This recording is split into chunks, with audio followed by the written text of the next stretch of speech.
Yes, people. Welcome to the Monday Night Madness show. It's not a podcast, it's just a normal panel show each Monday. We've got a special guest in the house today, a new guy in the building, man like Guna Rican. You know, he wants to step up to the panel. La Boricua! Yeah, for real, for real. We've got some hard hitters in here. Big so, Guna Rican. What's up? yeah, Big up, Guna guys. Rican, yeah, from what I know, Guna Rican, he can take punches, man. He can take licks. So, you know, go easy with him, Tony, because he's got that. No, I know Guna Rican. Of course, I've been seeing him in shows. I know.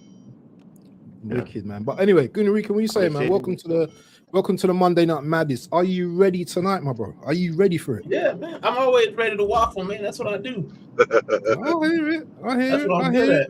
I hear it. Thanks for having me, by the way. Well, my manners, thank you for having me. But Big up to you, man.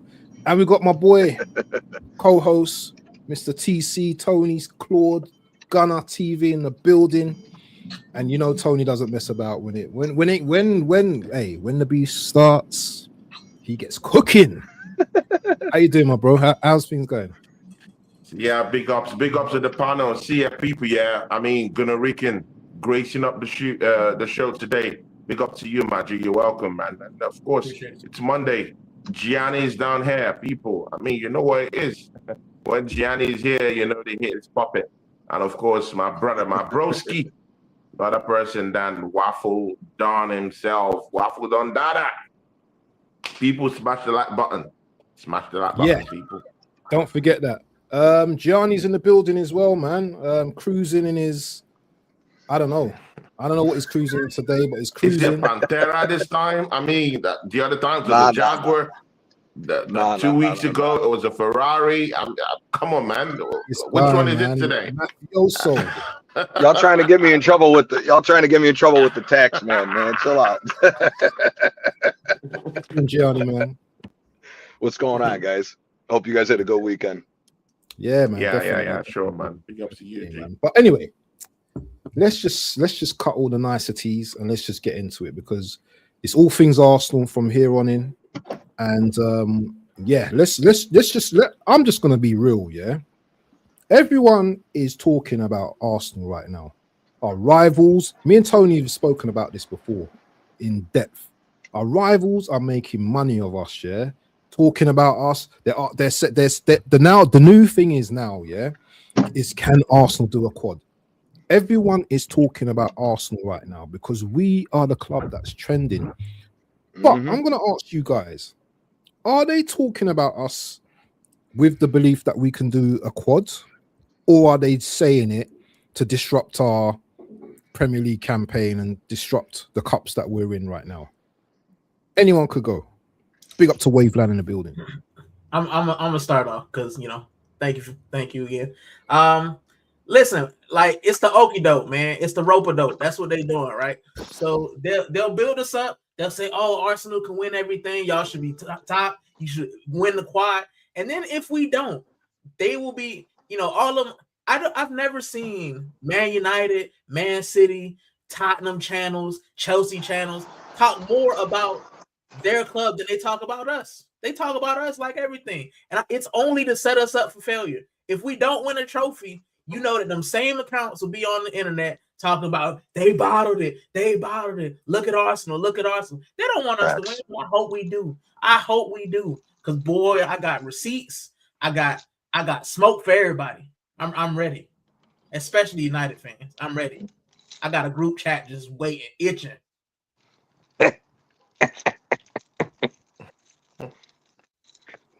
Tony, be quiet, man.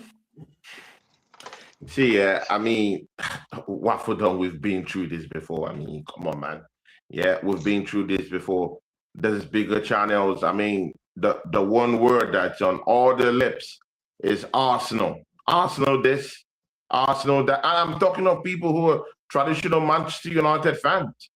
I'm talking of people who are traditional Tottenham fans. Yeah. I mean, these people, they all make content. Yeah? Man City fans. I mean, see, they traditionally just make content based on what Arsenal is doing. if Arsenal is going to drop points, if Arsenal is going to win. And again, me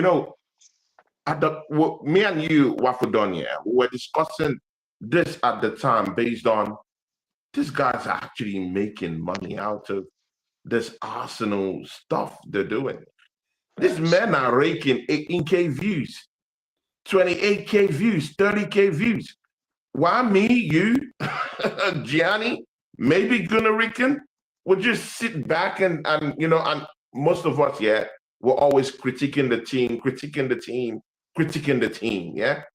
While some of these guys, that they only have to say a few good things about Arsenal, and the fan base that's watching them in the charts just carry it for them. They're making money. They're getting, good ratings. The algorithm is working for them. There's a lot of money for them. They're making good money. Yeah, super chats are coming. More memberships. Check most of their memberships. It's Arsenal fans.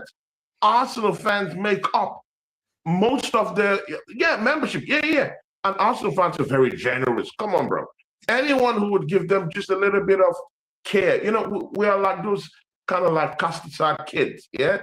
Whenever we get someone that looks at us, believes in us, and gives us a hug, maybe that's what the fan base deserves. Maybe that's what we want after not getting, a major in about 22, 21 years now, bro. So, I mean, I hear it. Yeah, I hear it. But again, that should also put a spotlight into us Arsenal fans who might be more on the critical side. There's a greater need for us to balance. Let's just balance how we actually represent the football club. There's nothing, that's what I would say as it is, There is nothing wrong with saying it as it is. It doesn't have to be all the time criticisms. Sometimes if the players play well, hey, these guys, they did quite well. Yeah, if there's positives in the game, we have the right to say, hey, the positives in the game. Same thing, like I'll give you an example. In the game against Mansfield Town, seriously, it was a crappy game. I never liked that game. But most Arsenal podcasts in the critical side of the whole thing, would rather want to talk more about, our shortcomings, how the game was so boring. No one would actually look at someone like Max Doman and say, oh my God, such a shining light, and talk about it consistently for like about 20 minutes running. Maybe it might just be a topic about Max Doman for like 5-6 minutes, and then pam, we hit on the manager, pam, we hit on the players, pam, we hit on everybody, everything, and call it a boring game. But people like Terry Flowers, I say, oh, Arsenal, the top in the Champions League, the top in the FA Cup. Oh my days. Bro, they have the Carabao Cup final coming up in the next few weeks. Oh my God, this is the best thing since sliced bread. And you think the Arsenal fans will bubble it up and give Terry a hug and give him all their money, empty the bank account and give him membership money? Bro, it is what it is. Yeah, so that's why I'm in that fight of balancing what we say. You don't have to fabricate stuff. You just have to just look at it holistically. And if there's a good side, the advantage side we see in these games, we'll talk about it. If we see something quite bad, we just have to try and find a balance, striking a balance. That's what I think. Gianni, what are you saying? Yep. Everyone's talking about us, man. Chime into all of this. I agree with what Tony's saying. Everybody's talking about us because we're the ticket right now to make money. We're the ticket to talk about everything. That's what it always is going to be. If it was Man United or any other team in the same position, it'd be the same thing with somebody else. It just happens to be Arsenal. Now, is it also because people are hoping for our downfall? 100%. Everybody knows that. We got Man United and Manchester City fans coming together because they don't want Arsenal to win. That's how fucking bad it is. So You know, it just comes down to us because, you know, what Tony was saying, there's what's Arsenal going to do as far as are we going to win the major and finally get over the hump? Plus, there is the worry that all these fans have that some of the crazy side of the top Gooner fans that say some outlandish shit may go even worse than what it already is. But at the end of the day, it doesn't matter because Arsenal's the ticket right now. Because the other side of this coin is when we look at the Champions League, every single other English team has a high possibility of possibly getting knocked out. Where by our standard, we shouldn't be getting knocked out, which if all the other teams get knocked out, wait till the end of next week. If we're the only English team still left standing, watch how louder the noise is going to get if we're the only ones that are left imagine. around. So it's we're the ticket right now. It's the same thing all the time with City. I mean, remember when City was the team to beat? Everybody was linked to go there. Everybody's doing a transfer reaction to go to City. Then when Liverpool was doing it last year, it was a transfer reaction of who Liverpool's going to go get. It's the same old shit. It just, for everybody else, they just don't like the fact that it's Arsenal right now that's on top. And you know what? Fuck them. It is what it is. Ooh. Yeah, City. I just saw that City beat Liverpool in the That's how FA I'm going Cup. like this. I'm like, yeah. Wow. Oh, Chelsea got poor. Who we got then? Southampton away. That's all right. Which is Right for that. perfect because I live right down the street. Yeah, I might boy. That's a good tie, though, isn't it? Mm-hmm. For us. What's smash Southampton? What's smash Southampton? I won't call it a good tie. I'll just say a decent tie. It's a decent one, but anything can still happen. Southampton have gotten the better of us before. Yep. Yeah, but this Southampton team, because I'm friends with Southampton. That's a different what I ending to live. this, isn't it? Bro, we can say whatever Yeah. we want. That Mansfield Town performance was bad. So let's not just sit here and do that. We won, we move on, but they're Southampton, as Tony said, Southampton has got us in the past. We need to keep our head forward. Chelsea got the best one. Mm. Big up to It was a bitch Adam fault. Elmino in the building. Yeah, do you know what? Things seem to just be dropping nice for us. We have to take advantage this season. Can you guys remember last season? Palace picked up an FA Cup. Tottenham won the European Cup. Who else won something? It was Newcastle. London clubs. Newcastle won the League Cup. Newcastle won. Newcastle won the League Cup. It was clubs, yeah, that we weren't expecting to pick up trophies, yeah. We have to pick up something this season. Do you think, yeah, right now that there's a different, I'm not going to say mentality, yeah, but maybe it is a bit of a mentality thing as well, that the previous seasons, the players were more looking at what other people, other teams are doing. Do you think now there's a more of a focus on what we're doing? Because I've seen Declan Rice come out with like a lot of things recently and saying that, you know what, the team's more calmer, we're more focused on what we need to do. You know, they're not playing the best football, but are you feeling something different in the air, or is it the same old Arsenal? No, it's there. I hate to say 50-50, but I think it's more 65-35 in the favor of there is something different because, you know what, whether we like it or not, listen, I'm a true Arsenal fan where I want to see us playing beautiful football, but at the same time, every single season, the team that goes on to win gets lucky shit to go their way. Liverpool got lucky with a lot of shit their way last year. Those 4 years in a row, City got lucky that shit went their way in those 4 years. Arsenal, we happen to be getting lucky that when we've dropped points in the past, yes, City got close to us, but there's other times, as I said, and I've been saying this since you and me were talking since October, Waffle, this ain't the same City team.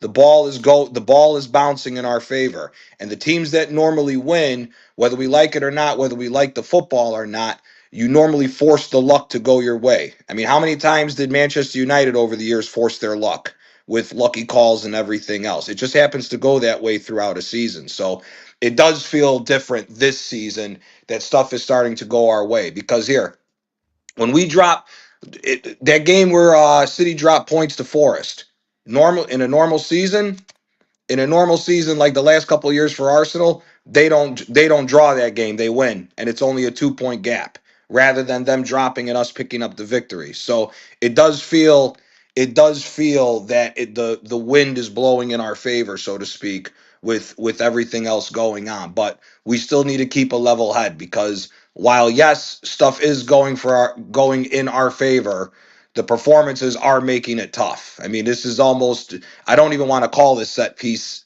FC anymore. I want to call it heart attack FC with the last couple of games that there's been with this team. But overall, though, yeah, it does feel that the wind is blowing in our favor right now. And like I said, I'm standing on it. I've called this from, if we win that League Cup final, I'm saying we're winning at least 2 trophies this year. Big up to Drew Gunners, who just extended his membership on my channel. Big up to you, man. Thanks for that, Maggie. See, Gianni, I have to disagree with you, bro, because I mean, this is the ammunition, yeah, that we are giving these rival fans. This set piece FC, this corner kicks FC. Bro, Liverpool have got more set piece goals than Arsenal this season. I don't see no one talking about. They finally passed us. Hey, set piece FC. No, Gianni, I'm not having it. Yeah, because we are allowing these rival fans, yeah, feed into this narrative, and they feed it, bro. Arsenal doesn't. Bro, those goals we've scored from set pieces, yeah, they're not half of the goals we've scored this season, bro. They're not even up to half, Maggi. No, that's why I just asked you, Tony. Tony, I just asked you. I go, they finally open play goals. So because these rival fans, they feed into this thing. They're all saying that it's it's set piece FC, corner kick FC, and there's more to Arsenal football this season than just mere set pieces. So when we as Arsenal fans just keep banking on this set piece FC, it looks like that's the only avenue through which we get goals. The Mansfield game we played just the other day, where was the set piece goal? The same games we played this season, no set piece goals at all. So why do we allow this rival fans feed into this energy? And it's us Arsenal fans doing this. It's us doing this, bro. Liverpool, no one is saying that they're playing stinky football, but they have more extraordinary amount of set piece goals. Szoboszlai is the one scoring all of them. What are we doing there? And no one is. I've not heard anyone say, Liverpool is playing boring football today. Okay, the only thing that they're saying is, they won the title last season. Okay, they're shit this season. No one is saying, they're playing boring football. No one is saying, set piece FC. They have more set piece goals than Arsenal this season. I simply don't understand that, bro. Yeah, there's different layers to the Arsenal game this season. Defensive transition. Maybe our attacking transition might not be all that trash. Okay, but again, people could still argue. Arsenal became the first side this season to score 100 goals this season. Set piece what? Boring what? Yeah, we're not playing good football. I completely get that. But again, it doesn't mean that we're not still scoring goals. Over 100 goals. No other team have actually gotten to us in terms of that this season, bro. We're third in Europe. Say something about We're third in Europe. We're third in Europe in terms of the top 5 leagues in Europe. In terms of the goals we scored this season, we have 101. Barcelona have about Bayern Munich have about 128. Yet we're the most boring team in the league. With set piece FC, with corner kick FC. It doesn't make sense to me, bro. It doesn't make sense. We've scored open play goals this season. So for me, it's not about quantity, it's about quality, right? And I hate when I hear people talk about 100 goals. I don't care. We didn't score goals against Liverpool when it counted. We didn't score the goals that we needed against Wolves. Like, yeah, that 100 goal is great. It feels good. It makes you warm and tingly. But none of that matters if we don't win. Exactly. Like, I don't care how many goals we score. Do we score goals that get us 3 points? And I've said it on my channel, right? The only thing that matters in the next 90 days, the next 3 months, March, April, May, is winning games. I don't care if we score 20 goals. If we win 20 games, then we're having a different conversation, right? The 100 goal thing, I don't care how boring we are. I don't care if it's set piece, own goal, penalties. I don't care if Mikel Arteta scores one off of his head. I do not care how the ball goes in the net. Right? That's the only thing that matters. Every time people, and this is the thing that annoys me about Arsenal fans, and I love my fans, I love my club. But when people talk about, most points in 2 years, that does not matter. Did we win a trophy? Did those points get us the silverware? If not, then none of those stats matter. XG doesn't matter. How many goals? 1,000 goals. Did you win a trophy? Because guess what? We scored more goals than City, and City has silverware. They won everything. We scored more goals than Liverpool. They have everything. So what do we have? Playing the greatest. I don't care if we look good. I don't care how we do it, by hook, by crook. 3 points, progression. That's it. Like that 100 goals mean nothing to me, right? Comparing us to Barcelona might win their league and score 100 goals. Bayern Munich are going to win their league and score 100 goals. There's no guarantee we win in the league, so that 100 goals means nothing, right? It's a feel-good stat that Gunnar's like, we scored 100 goals. Yes, but if City beat us, then they've scored less goals than us and have a trophy.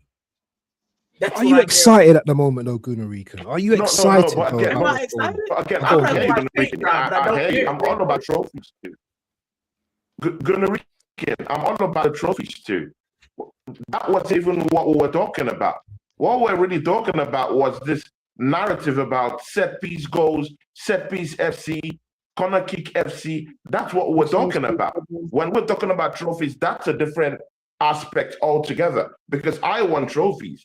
I won the standards brought back to this football club. We knocked down Highbury, they just told us, they're knocking down Highbury for us to compete with the big wigs, in Europe, the Bayern Munich, the FC Barcelonas of the world, the Inter Milan, the AC Milan.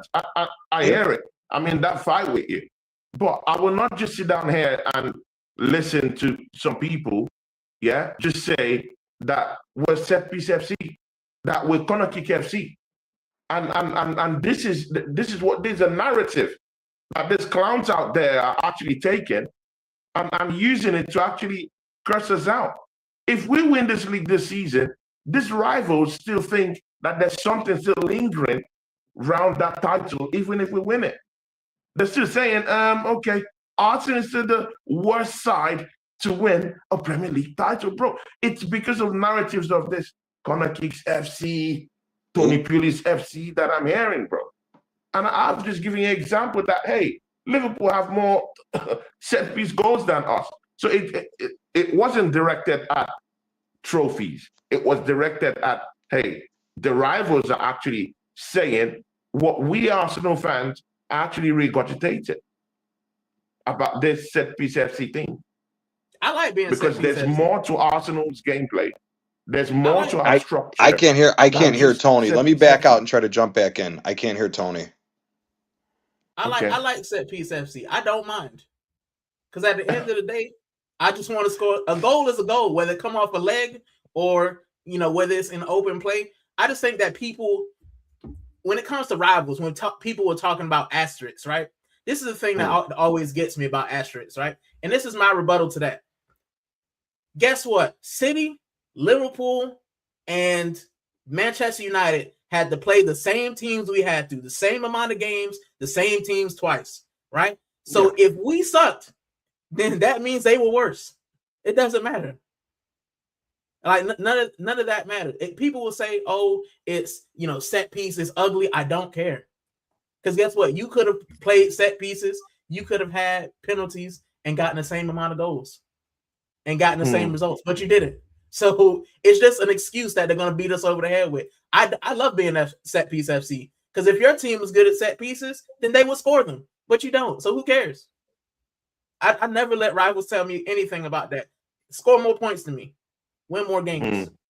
Not only that, you know what I find funny about that whole thing too, just in general, is that all these different teams have tried to fucking come with that whole, like what Cape's saying with poor champions. All that shit started with how bad Liverpool was after they finally got over the hump and they were playing like shit half the year. Who gives a shit? Who gives a shit? You can say all you want about Arsenal being bad champions and all this. Guess what? We got the wins at the end of the day and won the trophy. So you can go fuck yourself with this bad champions talk shit. If we win, we win. And whether I enjoy watching the football, whether Tony doesn't like enjoying watching the football, whether somebody's saying a false narrative or whatever, at the end of the day, if we're the ones lifting up the trophies at the end of the day, you can come up with every excuse. What if this? What if that? If my aunt had balls, she'd be my uncle. I don't care. We're the fucking champions at the end of the day. If Gabriel scores a header to win the Champions League, no Arsenal fan will care.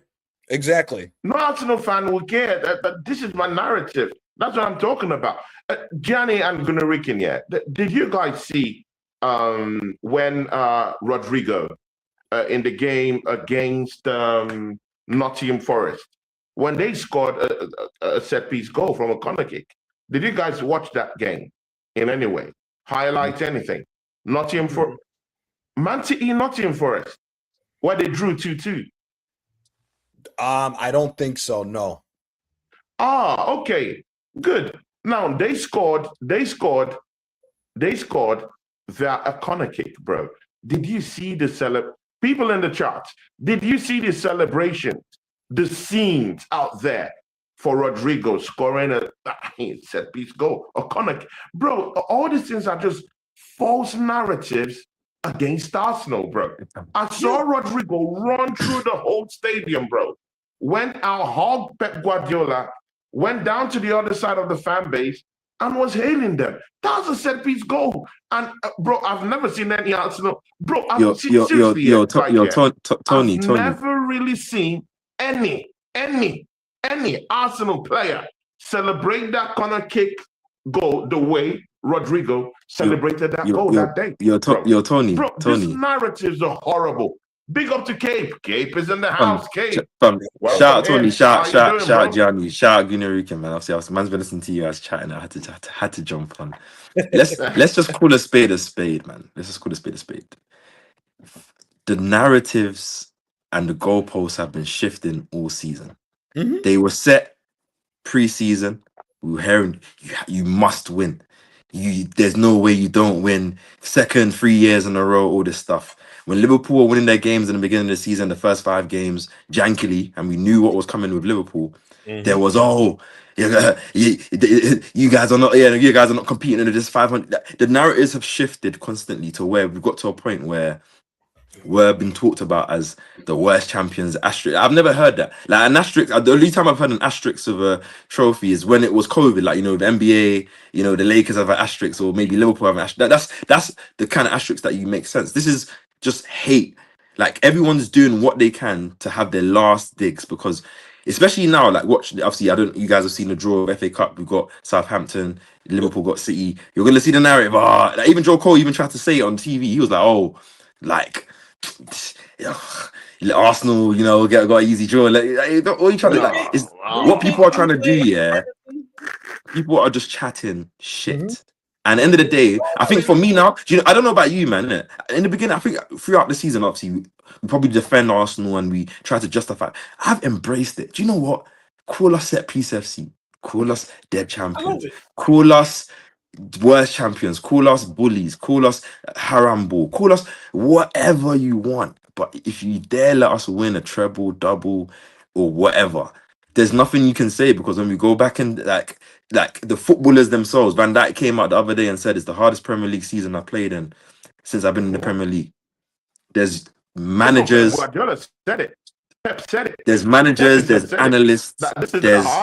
There's real football season to actually pick up points. You know what I'm saying? There's real football people that are actually crediting this Arsenal team and using us as a reference for modern football, whether we like it or not. And if you look at, obviously maybe the top of the leagues, in it, because obviously yes, the standard of the best player in the world is not the same as 10 years ago, and especially 20 years ago when there were so many players at the top. But the standard of the bottom player has risen dramatically, which is why, like, Wolves, when people were trying to discredit them and say that they was worse as Derby, Wolves were never as bad as Derby. Go and look at Wolves' squad. They have players in there that are great, good, very good players. There's players in there that I take at Arsenal. One of those Gomez, Andre or João Gomez, a nice centre mid. There's players in there that you like, and them performing the way they are now it credits how strong the league is. I think because anyone can take points from anyone, I think it's the fact that Spurs are actually in a relegation battle is insane. Like, but it's the reality. And I think because Arsenal are winning it, if Liverpool were on top of this Premier League, the same Premier League, it will be, or if Man City were top of it, or let's say even Man United, it will be oh my God. So like end of the day, I think us as Arsenal fans just have to enjoy it because it's like everything. Like for once, the stars are aligning. Like, do you know what I mean? Like the Champions League draw is insane, and this FA Cup run, what? Portsmouth, Wigan, Mansfield, and Southampton. No Premier League team. We've had years before we're facing all Premier League teams are gonna get into finals, or we're facing like this is what we need. Like I don't care. So people got to look at hate because they know. At the end of the day, you've seen us last year. We're in our poor season. Smash Real Madrid. We smashed Bayern. We smashed Atletico. We gave a game to PSG with no striker. Like there's elements that people like respect, but they just have to hate. And I'm just like, continue hating. But once you win, you're gonna look really bad when you're hating on the team that's actually the best by merit. Do you know what I mean? Gianni, I'd like to bring you in here, yeah. But do you think this dig they're taking at us here? Do you think it's justified? Because Cape have just given us an example, like he said, hey, we beat Bayern, we beat PSG, we beat all these teams. But again, to these rival fans here, those were just individual flash in the pan. We've not brought the big one. We've not won the trophy to back that talk up. So what is the need of actually trying to absorb all these things here? But you've not won any trophies yet to back that up. So are they justified in saying these things to us because we've not brought the big ones yet? Yeah, anybody who's won and is talking to a team that hasn't won has justifiably the ability to talk. Any team has. If we've been winning here, if our roles were reversed with City and we won however many Premier Leagues that they've won under Pep, we would have the right to talk shit to everybody. It's just the way it works. It's how sport goes. Whoever's the winners have the ability to talk. That's how it's always been. Yeah, but Johnny, it's not Man City fan we're hearing from. It's United and Chelsea. But they won a trophy. Chelsea won the Club World Cup, but won Conference League. Actually, it's everybody. It's not even just like they won the Champions League 5 or 6 years ago. Spurs won a trophy. It doesn't matter. No, but the Spurs won a trophy, and I'm not disrespecting the Europa League, but like it's like the same thing. Like they won a trophy, and they could potentially be in the Championship next season. They're still in the Champions League, but they could be in Championship. Like, what's that good? Like, if Arsenal in that position, I'm not going to be flexing my horns. It's like one day you seen a guy, you see one of your boys here, and he's with a bad girl, and you're like, wow, like he's like, this is again, that's in hindsight, though. That's in hindsight. AK in 10 years. That's in hindsight, though. If we don't win a trophy, you're here to actually see that, hey, the next season they're not performing, but the other season they won, and that was a legitimate trophy, though. Yeah, but this is what I'm saying. Obviously, they had a more better season than us. In 10 years, obviously, good what you're gonna say. Arsenal say we finished second, and like they won't care where Spurs finish. When you look in the record books in 10 years, it will say Europa League, Tottenham Hotspur. Yeah, but Arsenal, nothing. No, but right? look. And obviously, as of right now, so you don't win trophies in March, but if we get to the end of the season and let's just say the trajectory goes where it needs to go, the goalposts are going to shift. People are saying asterisks. People are saying, "Oh, you've had an easy draw." People are saying, "Oh, everyone gave it to you." Okay, but at the same time, you have to deal with that as a fan. It is what. No, I'm ready. They did the same thing. Look at how Manchester United moved the goalposts when Manchester City won the first time with Mancini. They came up with every excuse in the book to discredit Manchester City. And then when Manchester City went head to head with Liverpool and Gerrard slipped, and Pellegrini led them to a victory. They tried moving the goalpost again for that. It's just what happens when you've I'm with you guys. I'm ready. I'm ready to embrace it all. Yeah, you got it. Because and the reason why I'm ready to embrace it all is because obviously, Gunnar, I know what you're saying, innit? And I'm pretty sure I would love to speak to you after we win because I feel like we'll see a different. I feel like you're gonna be like completely different, like in terms of your energy. I'm the dopamine. I'm gonna be all over the joint. Yeah, do you know what I mean? Innit? But like my my whole point to Gunner fan, obviously our fan base is that like the fact that we've been consistently finishing second for 3-4 years is that, and in our worst season last year, like the season that Liverpool are having and City have had, we finished second. Like, so if we actually finish first, if you look at our trajectory for the next 5 years, I would expect and hope that we do have a little era where we win a couple of more Premier Leagues in the bag in 5 or 6 years time. So then it's an era, and then obviously, as you said, the narrative can't be that when you've won 2 or 3 of the last 4, for instance. And obviously, I expect that because we have all the players that we expect to be our best players signed to long-term deals. We should be attracting better players in the next couple of windows to upgrade the squad. And if we win, then there's a different level when you win, because I feel like this club hasn't seen that type of win in years. So you don't know what that does for the whole club, fan base, everything. Like, it changes how you look at your club, how you're viewed, and how you internally view yourself. It also changes the standards, which is the main thing that needs to change, because the standards have been on the floor and have been in the shit for the last few years with how people have tried to go and look at the club. Here's the problem. I think it's a two-way street with this. Arsenal fans get revved up about it because, yes, we have fucked up over the last few years. And then when you take the amount of money that we spent, adds to the fuck up to how we look at the certain things. The other thing is when you look at it from the away fans, and even with some of our fans as well, not away fans, the opponents, they have a standard. And this also, you notice this a lot when you listen to the media. They have the standard that they want to see the same, I guess, what's the term for it? Champagne football that they were used to seeing under Wenger.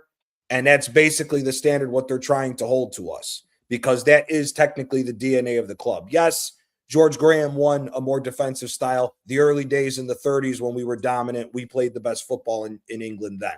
That's what Arsenal's always been known for. That's why we're getting so much shade thrown at us by all these different teams, is because we're not playing the Arsenal-esque champagne football that we've been known to do. However, like Gunnar said earlier, at this point in the season, it don't matter what the fuck you do. Just get the result over the line. Because the same thing like what you guys were saying, I could use a different team in a different league is the same way. What's amazing about this is nobody brings this up when people talk about Atletico compared to Barcelona or Real Madrid.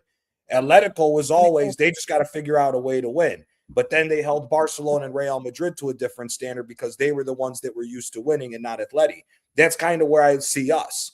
We're kind of like Atletico right now because we've gone so long without winning. That's a good comparison. That now, because we're winning, everybody's panicking, and it's because we're winning not in the way that other teams would want us to, quote unquote, say they would like us to see win. Because you hear Liverpool fans, Liverpool United fans, whether they like it or not, they always say Arsenal's a team that's been known to play the best football. Yeah, but they don't mean that to win though, because when we was playing that football, even when we wasn't winning, like, I'm not saying that's the reason why we wasn't winning, but it was the focus, innit? And obviously, even when we was winning under Wenger, we only won like 2 or 3 Premier Leagues. I think 3 Premier Leagues in that era. And like, I'm not saying that football, like, because I feel like when teams open up against Arsenal, we see us play a certain type of football because teams do that. Like, the league is not the same way. Like, even against Man City, some games have been dull. I think because Arsenal is so efficient in the way they play, because they're trying to get over the line. Like in 22-23, we were playing amazing football, in my opinion, anyways. But it didn't get us over the line. And there was any trophies. There was reasons. I'm not saying that's the reason. There were more reasons. No, I'm not saying that's the reason. I'm saying that was. But in that season, none of us complained about the style of play or the football or whatever. Obviously, I know the Premier League has shifted from even that 2-3 years ago till now. But also, what was the narrative at the end of the season, though? The narrative at the end of the season was, if Arsenal can come back and play the exact same way, and now they've matured, they're going to smoke the fucking league. But narrative after the way we play. But I feel like the problem was in that season is that we didn't have an element of game management. Like, we were blitzing teams in first halves, and we didn't know how to just kill games in terms of don't have to go out and try and score 5, 6, 7. You can just control a game and then draw a team in. No, I think we have no. I think we have the reverse. I think we have over game management. I think we have over game management. I think we understand how to manage a game in all type of scenarios, that we don't go out and blitz a team 5-0 because we're thinking so much about, we can manage a game. I think that's why I want us to win, because then there's no reason for you to play like this, because it's not like, I have to get over the line the first one. There's no one's gonna judge Arsenal if they don't win the league next season, because you can't just expect you to go back to back. But we will judge Arsenal on I know I'm saying expect to go back to back is insane after 22 years not winning. I'm not saying you shouldn't. I'm not going to predict Arsenal to win, but if we don't win the league narrowly, like 1 point, and that, I'm not going to be like, oh my god, you're failures, because that's just football, isn't it? But I'm saying I would expect a brand of football next season that it coincides with a team that knows that they're champion, especially if we win more than one trophy this season. That's what I would expect, and these players can do that. And I don't think that they will be scared of leaving themselves open, because they will trust, and these players will feel like, that Saliba's a champion, and I believe that these men can handle it. I'm going to go, and Mikel's going to have a bit more of less of, we need to be, because these players should understand it. They've been there, done that, right? It's not a situation of, you're learning that. It's more enhancing what you are. But obviously we're digressing. I just think we're a reflection of the manager, though, and this is the thing that people don't realize. Our manager's under pressure, right? Regardless of whether you're Arteta in or Arteta out, he's under pressure. And our team is playing like he's under pressure, right? If you watch any other sport besides, football, if you watch basketball, you can tell when a team's under pressure, because the players take that from the manager. Take that pressure, so. Right? And but we would be under pressure, though, right? Obviously, we've been under pressure for time, but like, we would. The one thing I think I always maybe people call me Mikel Arteta is because, and maybe it's a grace, he doesn't have any prior experience in he this should be here, but that's neither here nor there. He shouldn't be our manager. Let's start. No, I think he should be our manager. Wait. He definitely should be our manager. Wait, Kate. You're saying Arteta doesn't have experience, bro? What is that? No. I'm saying what you're saying. He doesn't. No, I'm saying what me. He doesn't have any other. No, I'm saying because, like, for example, if we had any other manager who's had 10-15 years of being a manager in the job, I'm not saying managing at the highest level, you can say that they've had experience being in jobs and having the pressure. Like everything that Mikel goes through is an experience and a learning of what he's on the job for now. I'm not saying that it excuses anything. I'm just saying, like, the manager being under pressure and making our football so how it is now is a reflection of him wanting to get over the line. It's the same way that if we play free flow next season, is him probably saying that I'm saying if we don't play free flow next season, that means it's more of I care about winning so much, I don't care about the football. And maybe that's his adaptation as a manager. But if he does, then it's him also saying, I know the pressure as Arsenal as a club, both from externally as the media and opposition fans and everything, and from internally as I'm still in a job. Like, my owners expect me to bring. Because I think you've clarified it. Because I mean, this guy spent at least. No. Yeah, that's what I'm saying. I'm saying, like, in terms of being a manager, and like, because you can say, for example, Pep Guardiola has had multiple. In Bayern, in Barcelona, at Man City, so he has an experience of being here. He's not gonna. You see him in the press conferences, even at a second place right now. He's still talking like they're gonna win. Slot came in and won the title in his first. But you haven't seen Slot. You haven't seen Slot talking the same arrogance in press conferences all season. Slot came in here and won in his first season. No, but I'm saying, but then you've not seen Slot talk of the same type of arrogance. Or Slot was experienced already too, though. Slot was managing. Yeah, and that it goes to my point. Yeah, he's an experienced manager. Even in his experience, like, he hasn't come this season in Liverpool's failure and come with a level of arrogance when he talks in press conference. He's talking like a manager that's under pressure, that's inexperienced and all that stuff. I'm not saying that discredits his win. I'm just saying that you have to think about the perspective. Like, you never ever have an insecurity of Mikel in a press conference in terms of he's shaming us as a fan base, because he either protects the players or he doesn't. He protects the club. because he understands that this club is hated externally, and I'm happy that we have a manager that understands. Wait. Hold on. But he's part of the reason we're hated. No, it's not. He's not part of the reason, because the club's been hated since you started supporting Arsenal, since Tony started supporting Arsenal. Brother, when did Arsene Wenger ever blame a different ball like he did? Yeah, but you've seen Arsene Wenger. You've seen Arsene Wenger can't blame referees in games where Arsenal have been dunked on because they're not physical enough at Stoke away. I'm not saying there hasn't been games like I'm not saying that means I don't rate Arsene Wenger. I'm just saying managers in general blame referees 10 times. Yeah, but I'm saying, but then the reason why the reason why I credit myself to Arsene Wenger, because he understood what Arsenal was. Like, it's Arsenal being hated. George Graham was quoted and saying you've seen this. It's not just an Arteta thing. I'm not saying people don't hate on Arsenal now because of Arteta. That's neither here nor there. I'm saying the hate on Arsenal now it's got nothing to do with Arteta now. Arsenal are winning, so people can't call our manager crap. What they're saying now is, oh, there's an asterisk. Oh, you're playing. Everything is coming because people. You hear opposition fans when they come off camera, they say, "Oh, I just don't want you guys to win. Like, you man are good, but fam, I don't want you to win. Like, I can't imagine." Like, people have told me, I've been used to you being the banter club all my life. I don't want you to now be the club that is, because then how does that make me look at my own club? So. Like, that's the truth of it. Waffle Don says here, I've never seen Tony so wait, so Gunnar so Gunnar if we win a potential, of course, there's no need to back in like a mad dog when everyone, when every man them here, are speaking the truth. Gunnar if something here, it says, man them, big up the panel every blood clot time, domestic treble coming home. Okay. See, Gunnar I'll bring you in here, Gunnar. Yes, ask him. See, Gunnar, you look at Wolves last week, they beat Liverpool. You see Wolves, they beat Aston Villa, Now this is the team at the bottom, We're also seeing this same Wolves, take away points from Arsenal, who's going for the title. There's, even in the FA Cup, this same Mansfield Town that we played, they butted out, a Premier League side in Burnley. We've seen so many bottom teams come up, evolve, and face the top 6 teams and actually do quite well in taking points away from them. Man City, look at them.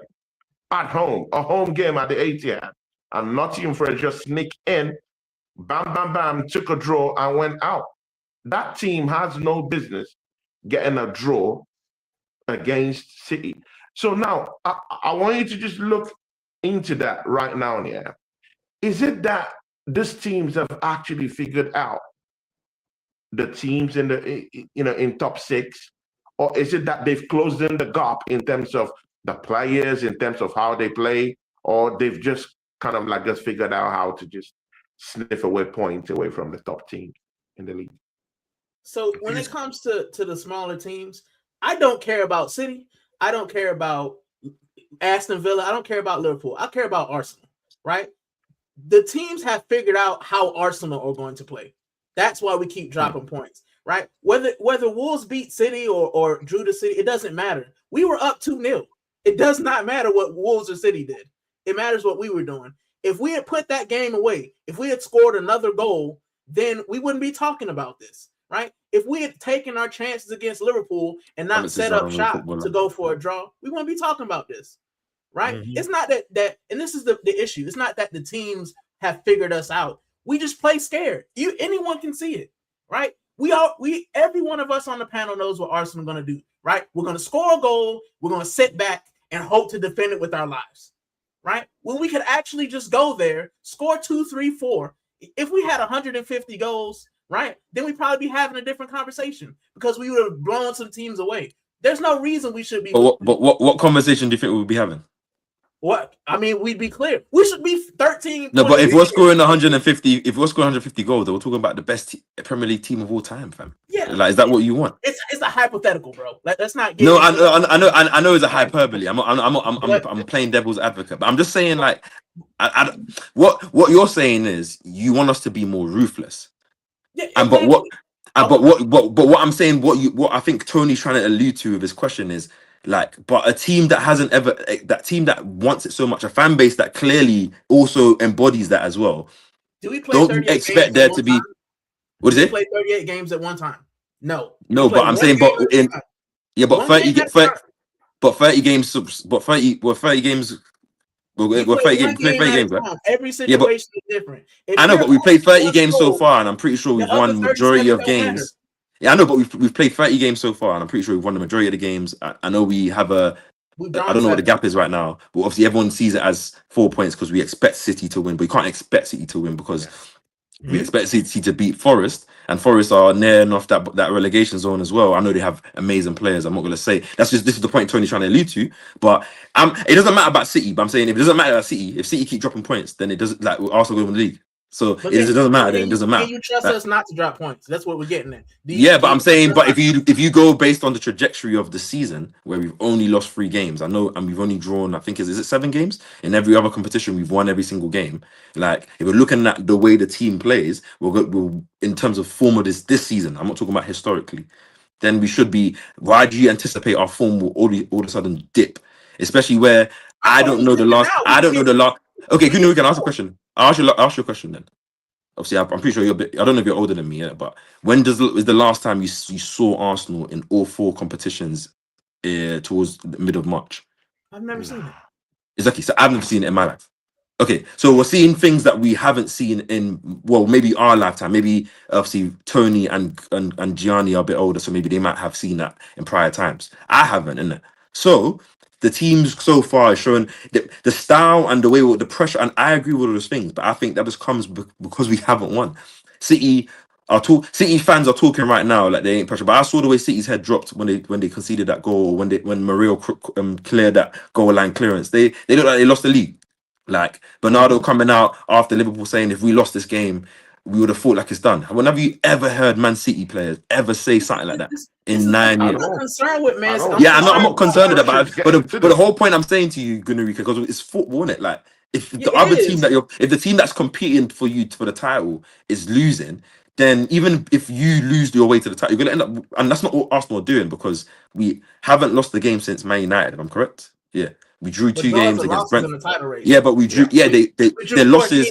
Their losses. Their losses for the team that's chasing.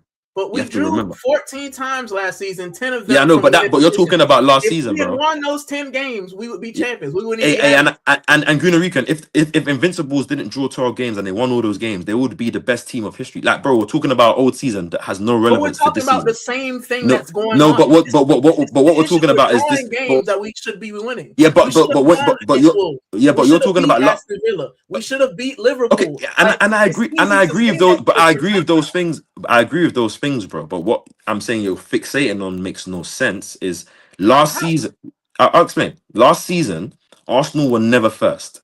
So anytime Liverpool had dropped points and Arsenal didn't capitalize, like when Liverpool drew to Fulham 3-3. Before we were first. Let me get to my point, innit? If you want me to land, I can land. I'm saying, like, last season we were like, for example, City drawing against Forest burns for them because the games are counting down. They don't have many chances to capitalize. The more they drop points and Arsenal keep winning, their chances of mathematically are going to dwindle.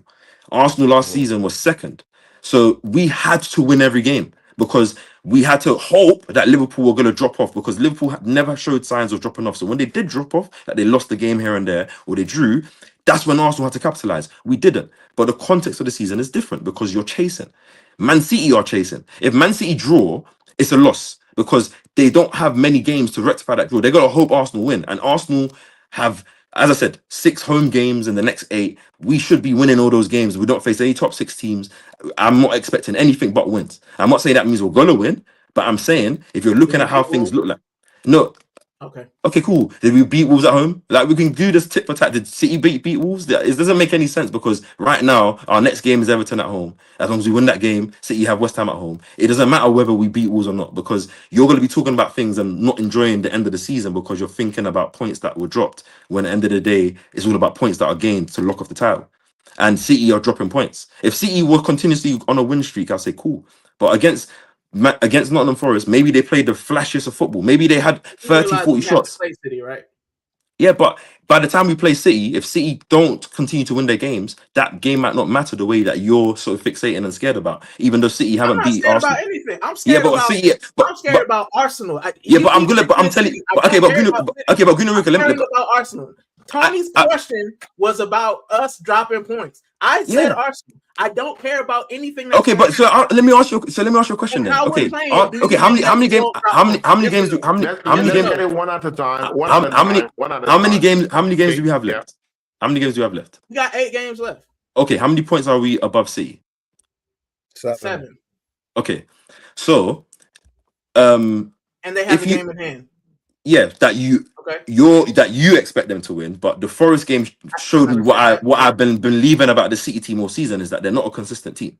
That even though that you have PTSD about Man City, I don't, and you say you don't care about them, but I'm just saying to you that they can't afford to drop points. They have to win every game. Like if they get to the Etihad game, I think there's 3 games before they face us there. If they don't win all those games before then, do you think that game matters? But do you anticipate Arsenal to draw? Like think about it, and they have games sandwiched in between Liverpool. Okay, hold on. No, I anticipate us to win more.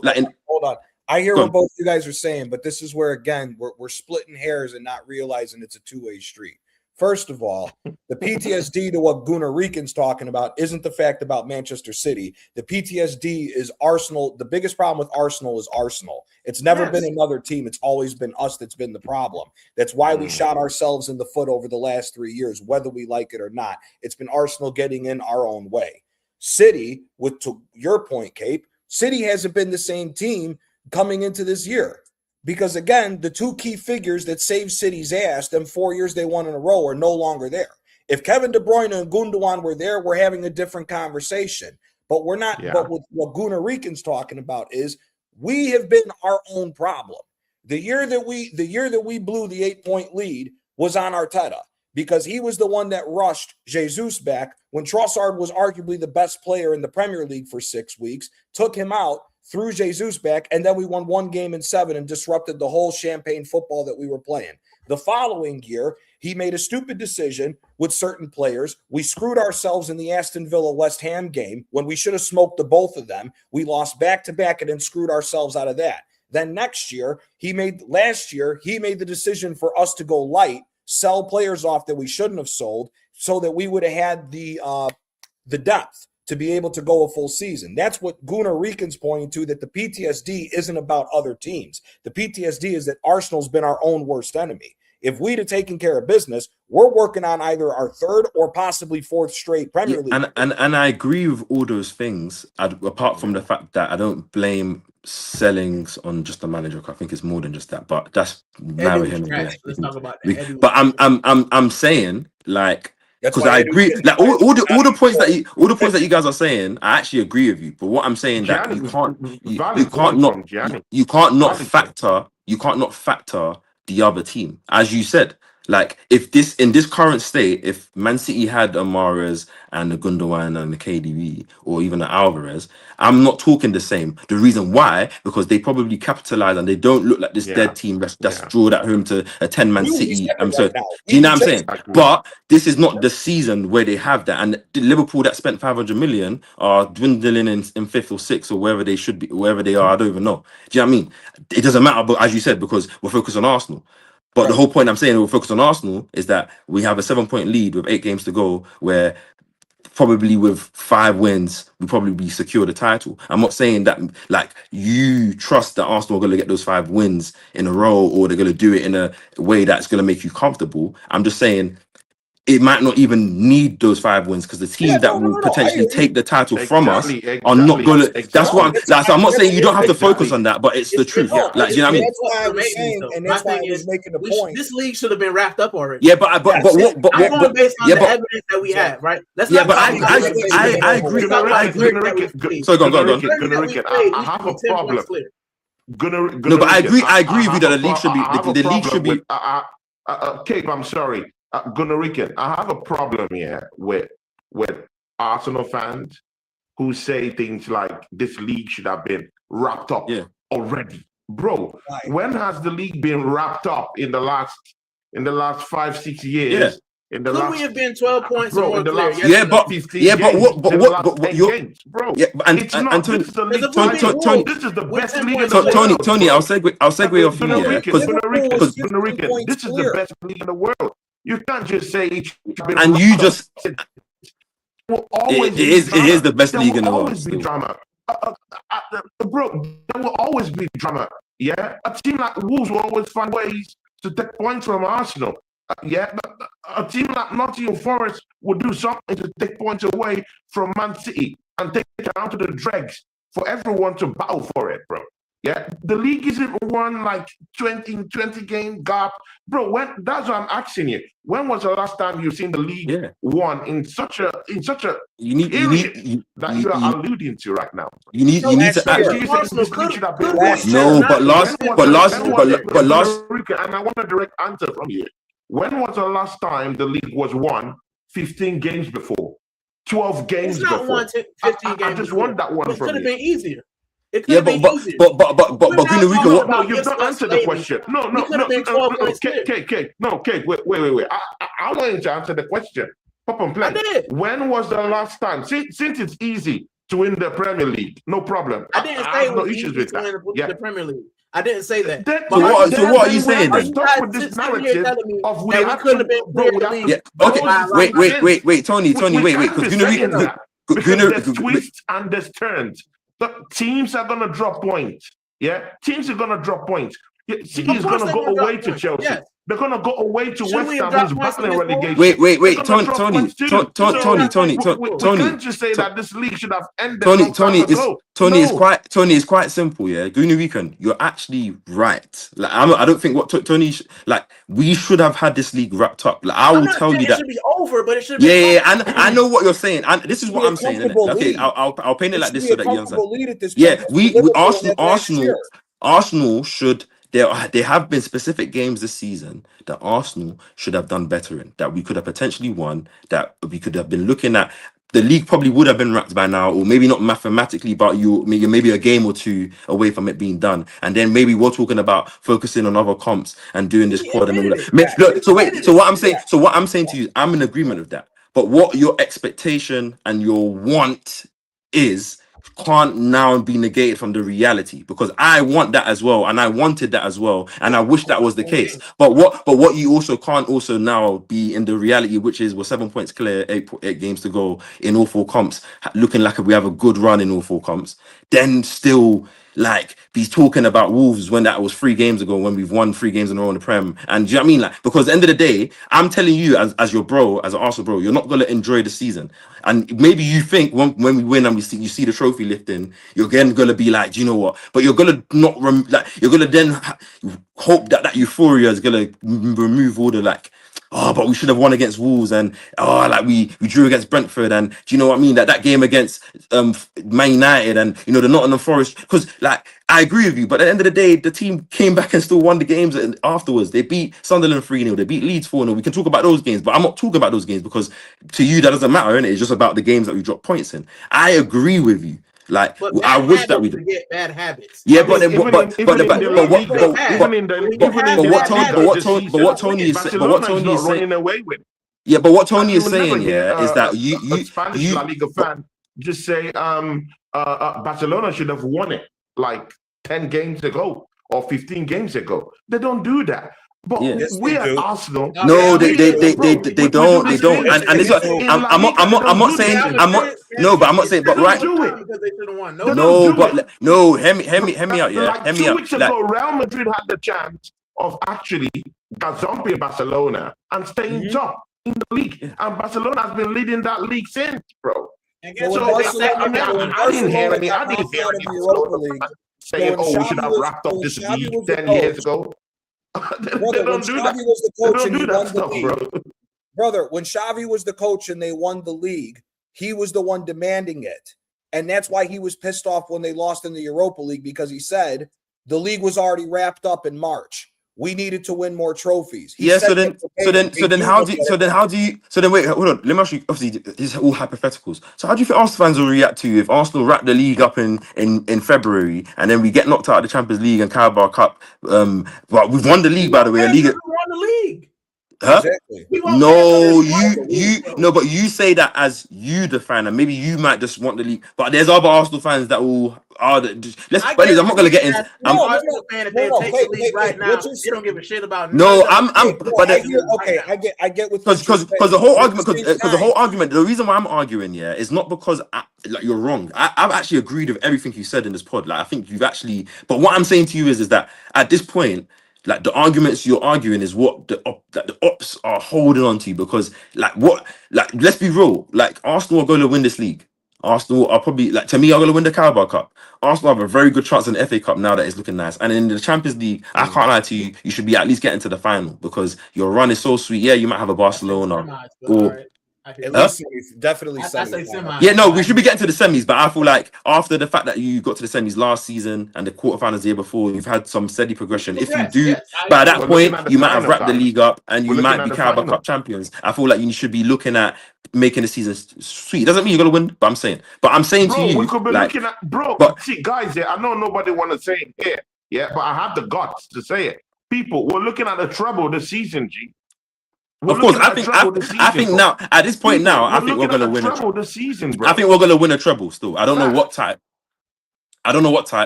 But I do think I already feel like we're gonna win the Carabao and you I think we'll win a treble this season, bro. You I could know convince me that more might of a be very domestic trouble than the unorthodox. actual. yeah, I think yeah, I'm gonna say probably domestic. I'm gonna say probably But, domestic bro, because it looks more. I could see the domestic trouble Because more. Carabao Cup we're already there, and FA Cup is Arsenal's trophy, innit? You should say Gianni we should be. is believing. No, Oh because my you have to look at the reality of things. And Gianni Arsenal believes in the treble have now. Arsenal are already in the More of a final. domestic trouble, not. We're already in the final. My The Premier thing League with should be wrapped up. Champions League If is we win the this. Carabao, I think we can win the Champions League. Yeah, That's how I feel. wait, but If you, we win but, the but, Carabao, I think it'll be enough. agree, Enrique, can I ask you a question then? What's up? Okay, so if hypothetical, say Arsenal are the first English team to win a quad, if they are, yeah. They Like, would be. so what do you then? That quad thing is too much. No. Let's I'm just not kick it trying. out. I'm Let's not just trying kick to. it I'm out. not trying to. I'm just Nobody saying. here is thinking we're winning the quad. But No. I'm not saying that we're thinking we'll win it. I'm saying, like, the reason why I'm saying it because we have a final in a week and a half Mhm. that we are all confident that we can win. Doesn't mean we're going to. The Premier League we expect to win. The Champions League draw, we're talking semis, and imagine Barca crash out in the quarters or something randomly, and then we have one of those teams that we were saying that we should be beating because all three of them we've beaten this season.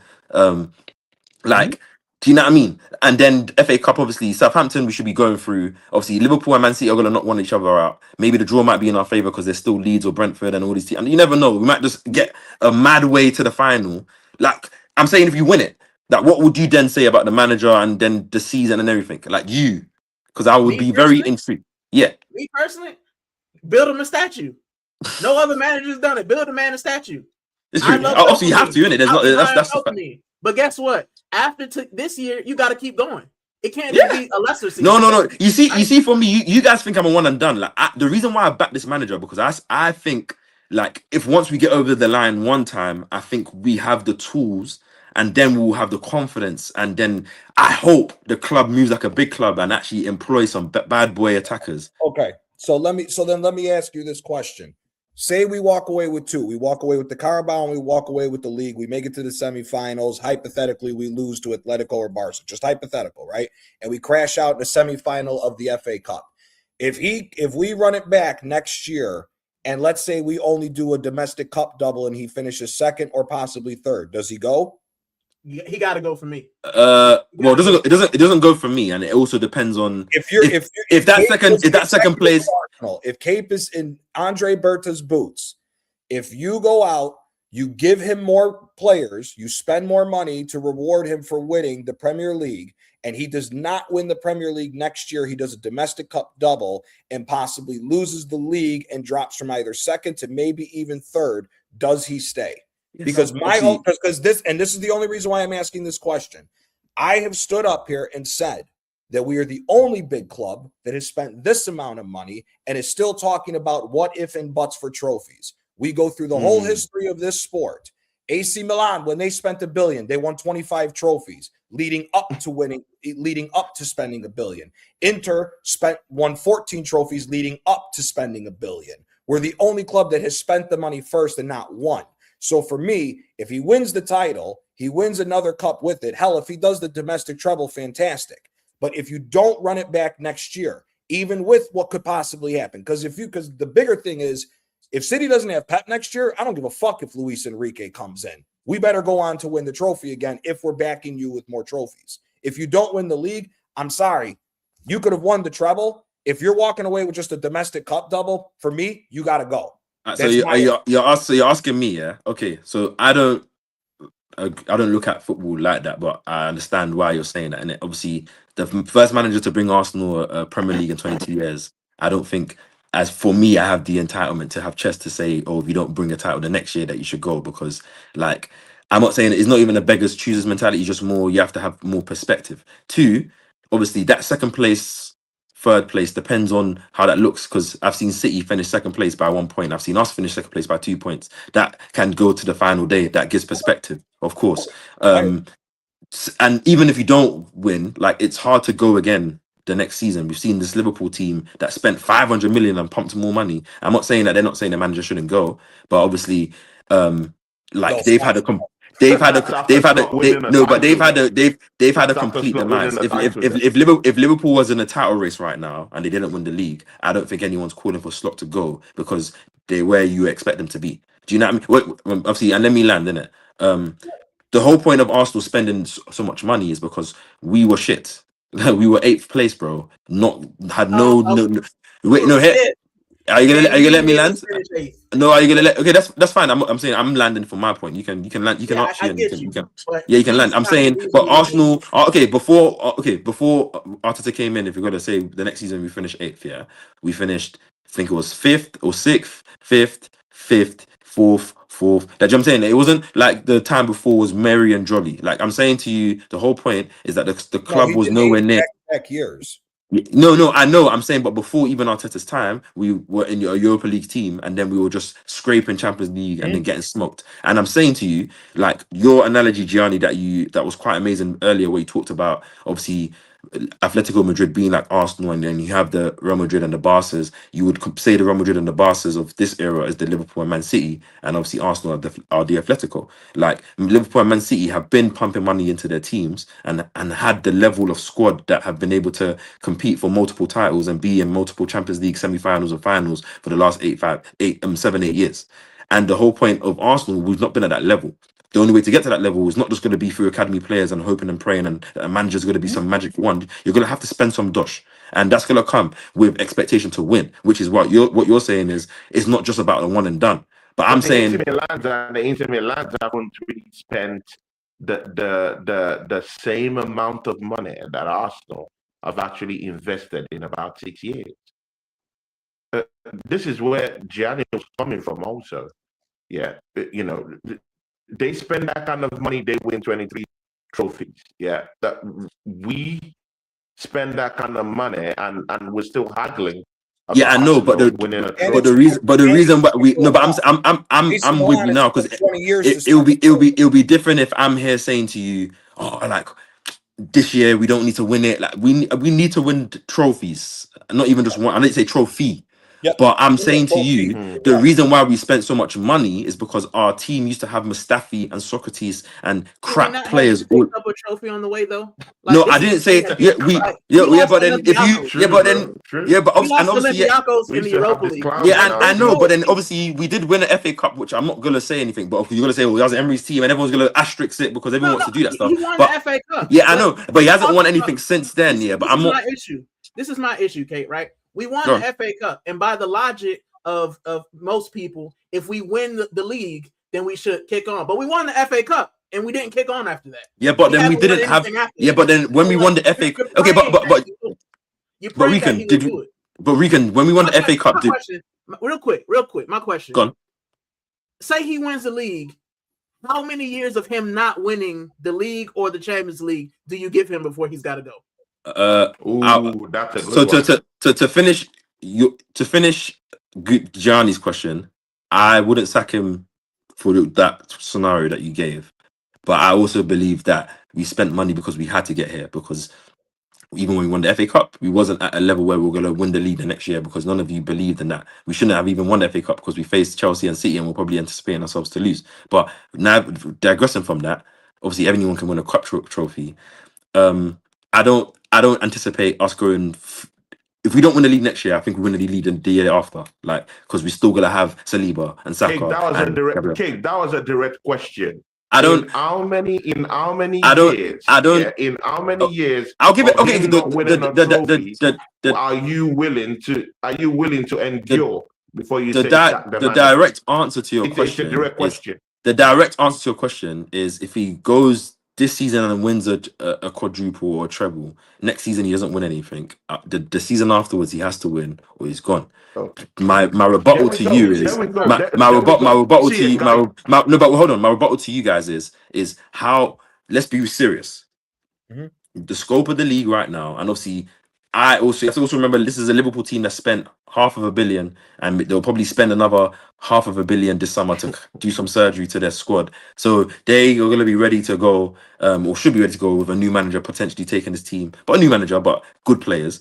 City are money. As long as they don't get those charges, they're going to spend money. They're going to be there, innit? They're not the same team as you said. Even if they get Luis Enrique, you think Arsenal should win the league, is what Gianni said, which I would also predict and back us to win the league, but we also understand, like, it's only Man City that have done an indefinite amount of, and maybe Man United in spurts where you've done back-to-backs. Like, teams don't do back-to-backs regularly. Man United. Like, teams don't do back-to-backs regularly, innit? But you can 2 and 3.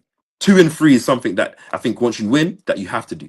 Like, I credit you there because I know that you can have a drop off the season afterwards, but then the season after that, you got to go again because you've had that season afterwards, and maybe you kind of recharge because it can happen. Because Liverpool have not won. This Liverpool team that everyone glazes hasn't won a back-to-back, and if we dare win a Champions League this season, Arsenal fans can't be then talking about, oh, we should be winning, because we've won stuff we haven't won. We've won a double, a major double. Like, you're talking about, oh, he hasn't won trophies in 6 years, but then we've done a double that even our greatest manager hasn't done. Like, what are we talking? How do you then measure that? How do you balance it out? Do you then say, okay, we won that? So, but no, it doesn't make sense because the reason why it's like you're not grateful. That's what it looks I don't like. measure based on how long You're not grateful though. It's like you Arsenal, like we're talking about. You can be grateful, but again, this is what I'm saying. I'm going off the standards of all the great teams that I've seen growing up, right?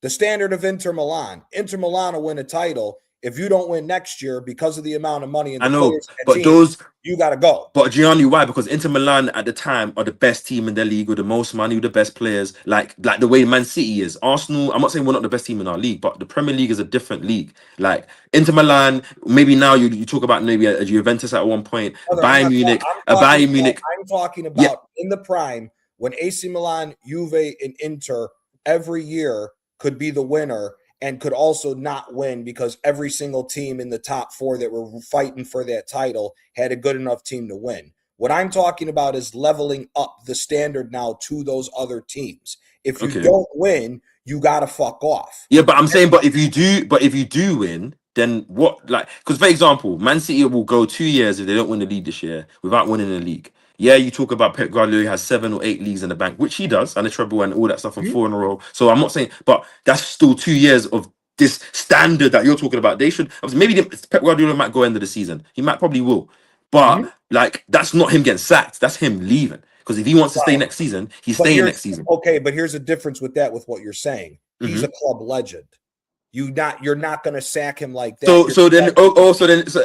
So a manager. So if we then win the treble or a domestic Champions, if we win the treble or something else, and the Champions League is included in that, he becomes a club legend because he's done. Then that's what I'm saying. Because both of your questions have been predicated on, obviously you've tried to look at the minimalist type of win this season, which is domestic treble, which I know you're probably talking about Carabao Cup and Prem, because if he wins a European domestic double, if he wins a Champions League and Prem, I don't believe any of you man are talking about second if you don't win the league next year. And if you do, then you're ungrateful.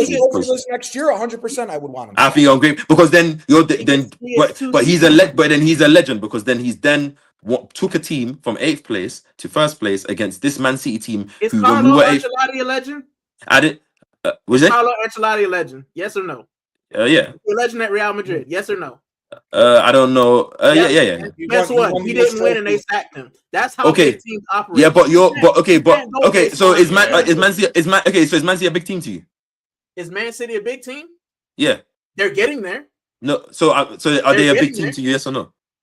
No, not in comparison to us. No, they're a more successful team. Okay, recently, so they're more successful team. So do you think Man City are wrong? So wait, hold on, ask you a question. So do you guys want to have a team that like you don't want to have one manager, like say that manager that wins, like because let's say for example, yeah, so I want to your to win. argument, I yeah. don't care who the manager Okay, is. so okay, let me flip the question to you then. So if Arsenal go back to back, win back to back Premier Leagues, yeah, and say we win a treble this year, but we only win a Premier League next year because that's what we do. Then so the next season, following season, are you then if he doesn't win it, are you then sacking him because he didn't win it? No, but he's got to win something else. Then he buys himself. No, but I'm saying to you, but like he gets to the final of everything, he doesn't win. So you're gonna fire him because now he didn't win. Is he winning the domestics? Yes or no? No, I said so. He's won back-to-back titles. There's been a treble, including the Champions League.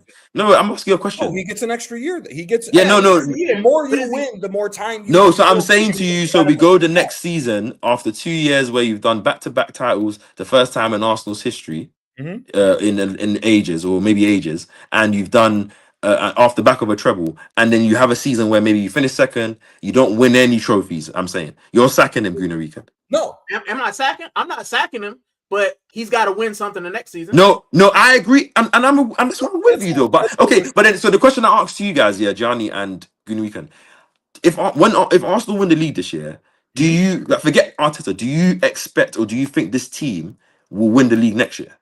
Yes, we can. Yes, yeah. Okay, so you're saying we can. He's saying yes. Tony, do you think this team will win the league next year if we win the league this year? Like, would you be going into next season with the confidence and the chest that this team should be or will win the Premier League? No, I don't cool. So okay, cool. And obviously, if Arsenal do the upgrades in the forward areas or just in the squad that a Premier League champion should do and should be able to attract, yeah, I'm gonna expect us to win the league. But if we don't win the league, the context of what we don't win it depends. Because if we go to the final day and we don't win it, or we lose it game week 37, then it's a context. If we then still win as you said, if we still then win a trophy next season and stuff, then it's like, do you know what? Fair, isn't it? Do you know what I mean? But like, if he doesn't win the league, then what are we doing in the Champions League? No, that's what I'm saying. Then it's about what we're doing. But obviously, if we've won the Champions League, how many teams win back-to-back Champions Leagues? Like, this is what I'm saying. These things that we're asking for, even the greatest of greatest teams, apart from Real Madrid. See, but that's the thing. We're nitpicking on what the trophy is. If he goes again, if you're telling me the context is we lose the league on match day 37, and but then we win the FA Cup and the Carabao Cup, domestic double after exactly. So it now depends on domestic more time because he's cups continuing to win. However, if he does a domestic double next year and he's won, let's say the Carabao Cup and the league this year, next year he does the League Cup again, wins it back to back like how City did, but wins the FA Cup, loses the league on match day 37, but then Champions League semi-finals again or something like that. Correct. Gets that. The following year, league is mandatory. And that's where I am in it, but I'm not putting myself 3 years down the line because I'm just present to win this league, and then once we win this league, I'm hoping. If we are going to live up to being the big, these are Arsenal fans that didn't see a trophy. These are Arsenal fans that didn't see a Premier League trophy in 22 years. Oh my God! See, Tony, you know what? Yeah, let's move on to the next one because we're gonna sleep here. I gotta bounce.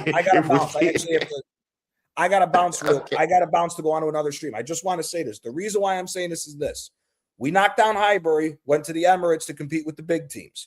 You need to level up the mentality now to think like the big teams. Whether Bayern Munich is the biggest fish in the pond that's in Bundesliga, and they win however many in a row, whatever. Even if it is the Premier League, you need to think like that. Whether you succeed every year at winning the league, it does not matter. You have to move that. But you know what epitomizes that? And before you go, is the club. This is what I'm saying. Because once we win the league, then for me now, like, because if you look at our forward line, apart from minus Saka, say Saka has a season-ending injury, there's no player in there that we're all talking about. Like other teams are fearing or excited about, or the world will want that player. Unless you're talking about Dalman, and obviously he's a 16-year-old that's an unknown entity. Like, I need the club to go and buy the best in class striker, left winger, like what Bayern Munich and what Real Madrid and what Barcelona and PSG and all these teams do when they win and they're conquering at the top. Because I can't then put pressure on the manager If I it was can't put up my to me, pressure on the I'd do manager the same same thing way I as did those for- teams if we're still rocking up with Martinelli and Trossard next No. season when No. there's Vinny Jr. available that you should try and get, or Rodrigo or XYZ. That's what I'm telling you, man. No, And if we rock, exactly. That's why and if I'm next saying- season we rock up with those man in our team, then there's no way we're not winning the league next year, and there's no way I'm not putting that pressure on Mikel. But I've got to see the club move like that because it's all about the whole club. Like as you're saying, That's they got to move exactly like what this my club. point is. Everything has to level up when you do that. It's not just the manager; the club as a whole has to level up. That's why I use the old teams like AC Milan and Inter as the example that you need to move. Ferguson's United. How many years did he go in the 13 without winning? He would give one up to us, and then they would come back. Yeah. I would say it wants like for me for Arsenal. That's now, how we should bounce. obviously, shout out Gianni, man. Yeah. Guys, Gianni, tell us what you got coming up, and tell us, where you're going to. Bro. I got a stream with Kenny Ken going right now, right afterwards. So I'm going to do this, and then I think I got maybe a call-in show or some other stuff going on this week. I know I'm busy because I'm redoing some of the bedrooms in my house. So, but appreciate you guys. Gunnar, nice to meet you. Bro. Big up to Gianni, man. Thanks, man. Thanks for joining us on the show later today. around here. Yeah, hey, man. Big up. Big up, guys. Big up to Gianni, guys. We have because I'm not going to be talking much, also because it's the show, but I won't be talking much because I'm hosting it. Guys, let's talk about this Bayer Leverkusen game coming up on Wednesday. I'll start with you, Gunnar, bro. I mean, will the heads roll at Germany on Wednesday? What do you think? Arsenal versus Bayer Leverkusen. I think we'll be better. One, because we're playing away from home, and we tend to do better playing away from home. But also because it's the Champions League, which means Martinelli will remember how to play football again. So, he only can remember how to play football in the Champions League for some reason, because in the league, he just runs the ball out of play. But in the Champions League, he'll have space.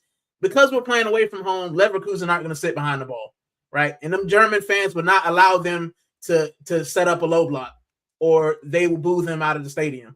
So I think with them being more open, with our Champions League players, Trossard probably get a goal as well. Gyökeres will figure out how to trap the ball. I think we'll actually win 2-0, 2-1. I think we'll have a comfortable win against Leverkusen, and then it's whatever at home. But it's not like Leverkusen are great. They're sixth in their league.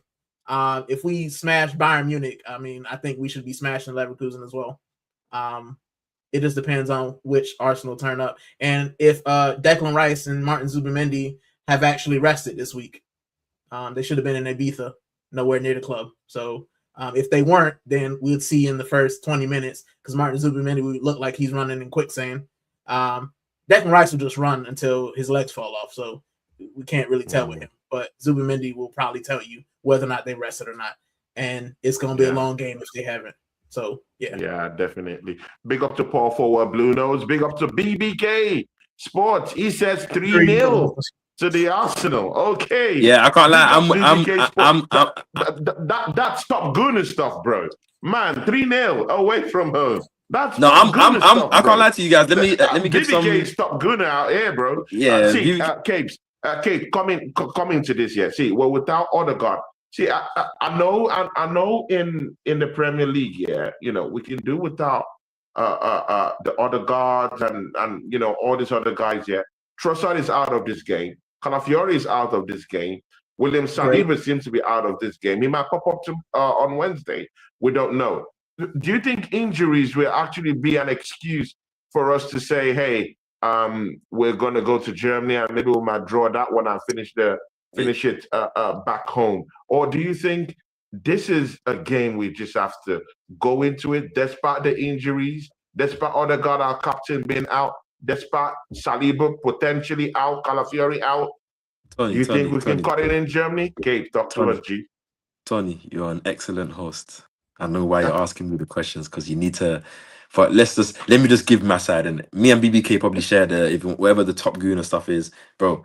Remember this stage last season? We faced the current the Dutch champions, PSV, smoked them at that ground 7-2 with, I'm pretty sure, Nwaneri and Lewis Skelly, and like there was no Saka in that game and all that kind of stuff, right? So like off the back of Gonuruka's point that we beat the best team in this team's league by far. Like 3-0 at home comfortably, or sorry, 3-1, sorry, comfortably, in my opinion. And as you said, Leverkusen at home, first leg, that is a knockout game. Obviously, they who knows, they might play it smart, but this is probably their greatest chance to try and get some type of advantage because they ain't coming to the Emirates and doing anything. And Arsenal in the Champions League, as you said, the games are more suited for us. And I think Arsenal have that chest now. I think, like, especially the way the season's going, I feel like if I'm the players and the way the draws are looking, and City's draws, like, because they remember they have Real Madrid off the back-to-back this week before the final next week, and then they got Liverpool FA Cup quarter-final before they play us, and maybe they probably if they beat City, if they beat Real Madrid, they're gonna have Bayern, and I mean, like, they have to think about what their games are gonna be looking like before they, like, Premier League games when they're probably rocking up to somewhere away where someone's fighting for relegation and they have to rotate and rest. But anyways, not getting into that yet, because he says, as you said, don't focus on City. Arsenal, I think Shots fired. No. I'm just saying it because he's right, innit? Don't focus on City, innit? Like, we're talking about Arsenal. I mean, Arsenal, that's something we didn't talk about, though. The fact that if City do win against Real Madrid, they're playing the same amount of games we are, but they're playing tougher opponents. Yeah. So it's taken out, and they don't have the same squad depth, and you have to realize that the Premier League should still be the bread and butter for them, but they can't the fans are gonna expect a trophy. I think some of their fans will probably know that they should be kind of locking in on Champions League in terms of if they're trying to at least make that finals in terms of the majors. But I'm talking about, like, with Arsenal, with Leverkusen, like, the space should be there. Let's see if Saliba's back. I think Rice and Zubimendi did rest. Obviously, hopefully they're looking fresh for the game, and I think we should be ruthless, man. I think there should be spaces there for us to capitalize, and I think we should be confident enough to go and kill this game, knowing that. Do you think we will, though? Yeah. As I said, I think I'm saying 3-0. I'm saying 3-0, but I'll even go one more and say 4-0 because I feel like you can. The reason I'll say this, Tony, before I land, the reason why I say this is because if you can kill this first leg, then you give yourself a good chance to actually rotate in that second leg before that final against City, and then maybe give people some good rest before that final, while City have that second leg probably against Real Madrid where they're probably not going to have a good advantage in the first leg, and they're going to be going to that game probably off tired legs because they're going to have to win that game. Do you know what I mean? Whilst Arsenal potentially could play a Norgard and play a Darman or play whatever. I'm not saying we should do that, but you know what I mean? Go on. Can someone check BBK's handle? I think a top gooner must have actually hijacked his YouTube channel. I mean, man is saying F it. 5-0 to the Arsenal. Yeah, I'm with bro. Like, you have to think about it, Tony, bro. Like, I know we're talking about this stuff, but like, think about it logically. Like, Arsenal entered this stage last season where we didn't really have any confidence about Champions League. Obviously, PSV. I'm not saying Arsenal can't wipe teams, but we didn't have the same level of depth or availability as we did. Obviously, yes, Odegaard's missing, and obviously Marino's missing. Obviously, shout out to them. They will be key players, but obviously we don't even know if Odegaard. Odegaard probably makes that final anyways. But we're going in with still Eze, we still have Madueke, we still have all these players. Saka. I don't need to name all the players in it. We should be, we should be flexing our muscles. Like 8 out of 8 wins in the Champions League. 8 out of 8 wins in the Champions League. No. Wait a minute. 8 out of 8 wins in the Champions League. I think we only conceded 2 goals in the whole competition, or 3 goals in the whole competition. And where we did face the Inter Milan and the Atletico and the Bayern and the Bilbao. And do you know what I mean? Like, I'm saying to you, like, I will be confident enough. There's not rebuttals, but I think if Arsenal do wipe them, are you going to come out on Thursday and be like, "Oh my God, we wiped them"? You're not going to be like that, are you, bro? You're gonna probably be like, see, this is my rebuttal question. This is my rebuttal question to both of you. Yeah, BBK Sports have just come out, said 3-0 at first. He's now changed his mind. He said 5. I asked Gunnar, man is talking about 3 goals. You're talking about a different bleach altogether, Kate. Yeah. See, guys, yeah, one thing I do know about Arsenal, whenever the fans are so confident, whenever we are so confident, somehow, some way, we always find a way to actually just diminish that energy somehow, some way. I'm not saying that this is not, a typical opposition to just go out in Germany and smack up and come back, but I'm saying that when we're a bit too high in this confidence and there's a certain team that we think we're going to smack up, we could just end up drawing that kind of game. Example, Wolves. Example, when Liverpool were to come down to our own, and then we thought that, we could actually have a big chance of smacking. Gunarica, you get him. You get him. We have a big chance of actually smacking up Liverpool. Yeah, Gunarica, you get him. Because I'll get him after still. No, guys, wait. We have a big chance of smacking up Liverpool at home, and then we go on to bump it. Guys, do you think we're really taking this Bayer Leverkusen game a little bit with a pinch of salt? No, because the league is different. The league is different. You playing Burnleys, you playing Wolves, you're playing in these small cold pitches that are just uncomfortable. Low block teams, yeah, that are. Like, no, Leverkusen, the German team, they got too much pride to do that. And one thing that Arsenal are very good at is front running in European games. When we get a couple goals in the European game, we smack them. We usually, if we get 2 or 3, because teams don't concede 2 or 3 or 2 goals and all of a sudden start to regress. They're gonna probably attack even more players, start pressing out their mind and doing silly things, and all of a sudden Arsenal just start to flourish and look like Arsenal, and then we start playing football and guys start finding their boots and stuff and looking. I'm gonna go back to something Cape said earlier. Cup games are different. Cup games, like league games, if Wolves are down, they shutting up shop. Because one goal difference could be everything. Yeah. This match, goal difference doesn't mean a thing. You just got to win it. You got to win it, right? There's no away goals. So it's not like Leverkusen will go, maybe we keep it close at home and then score an away goal and hope. You have to beat us outright, right? So once we get a lead, once we get 2-3 goal lead, then Leverkusen have no choice but to say, we're away from home. And you have to remember, Tony, like this is obviously with all respect to Leverkusen. Obviously, I'm pretty sure Erik ten Hag was their manager top of the season, isn't it? Like this is a Leverkusen team that we took probably their best defender, yanked it from them. They ain't got Florian Wirtz, they ain't got Frimpong, they ain't got Boniface, they ain't got Granit Xhaka. They lost all they lost their core and stripped their core of their team. They ain't got the manager. They European teams, like if they want to play a low block and make it a stale game, that means you're probably going to give Arsenal territory, which means you're probably going to resort to Arsenal crossing the ball. You're going to resort to corners, which you probably don't have the players to defend against Arsenal's ability to put that pressure against the European teams. Which is what I'm saying. Their chances of trying to win are probably better off them trying to put pressure on Arsenal and go for it.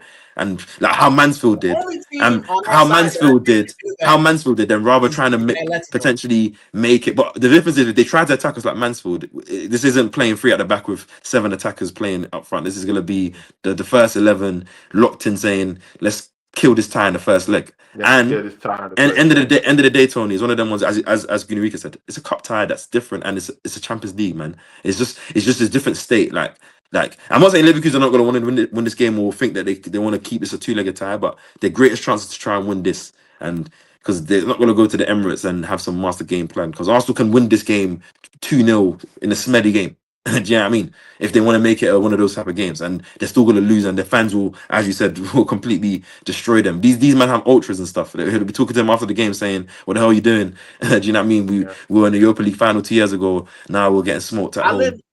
I lived in Spain. I started watching Sevilla, so I know how the Sevillistas are, right? And you saw it with Sevilla last season. It was last season, right? They went from Europa League, and when they started finishing 17th, they didn't allow them to leave the training ground, right? It's different, and you're like, if you like Spurs fans, right? The Spurs fans gone from winning Europa to 17. You think there are any Spurs ultras who are just upset and gonna hold up the training ground and say, "Get us a result"? It's not happening. Because their fans like because Bayer Leverkusen can lose this game 4-0, but if they went for it, the fans would be like, Arsenal are a better team. Arsenal are the team that are favourites for the But like if you go do a low block at home, trying to do moments and stuff, and Arsenal just end up still smoky anyways, like it just doesn't look good, because that approach was never going to really give you anything. Like, do you know what I mean? So it's not even arrogance or chance can happen, because you talked about Wolves and that, but Wolves, these teams are not the same. Like, and they're not the same type of teams, and they're not playing in the same conditions in terms of what they're playing for, what's on the line. Because look at literally simple example, Tony. Before as we close, Wolves faced Liverpool twice in a week, once in the league, once in the cup. In the league game, They looked like a mad team. They played the strongest team. Liverpool couldn't do nothing in that cup game. Even if a rotated Liverpool side, like it was different still. And obviously, let's be real, Wolves should not be caring about FA Cup. They should be caring about potentially trying to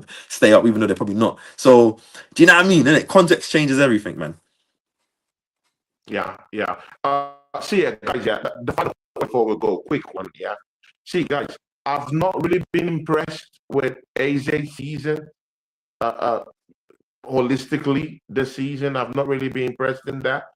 But now that Odegaard is out of this team, yeah, of course, he's literally going to be playing that number 10 position. He came from the bench, scored in that Mansfield game. Yeah, I give that to him. He scored against Tottenham Hotspurs. Yeah, that's a good one. But do you guys really see him keeping that position, playing 90 minutes from now to the end of the season?